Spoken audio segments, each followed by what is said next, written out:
Gentlemen akalar, shu videoni shuni tashlab qo'yaylik. Ehtiyot bo'linglar. Assalomu alaykum akalar. Biz hozirda Samarqanddan navbatiga mijozimizni topdik, xudo xolasa.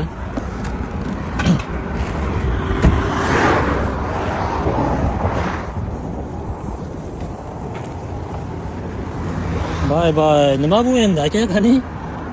Ya, kattasiga tushibsiz-ku. Ko'tardim. Assalomu alaykum. Yaxshimisiz? Qani?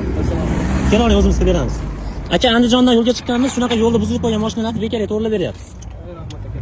Ko'tardim, diskani chiqara olmadim, qotib qolibdi. Shuni chiqardim keyin. Ha. Bu qanchacha yaqinda, bu qanchacha yo'q ekan. Zapaska baloningiz bormi? Bor. Bo'ldi, hal qilamiz. Gentra ko'ngilni qoldirdi. Nimaga deysiz? Ya, Cobalt'da boshqa mashinalar yechganda yugurib chiqadi balon. Bitta chuqurga tushdi. Shunchalik ham bo'ladi bu. Olib qo'ying nima yerda aka? Birinchi marta bo'lsa kerak unaqa. Ha, birinchi marta. Ammo mana shunday temir kirib ketganini ko'rdim-ku, bunaqasini ko'rmadim. Ya, chuqurga tushdi, oldi shishka bo'libdi, orqasi yorildi-da.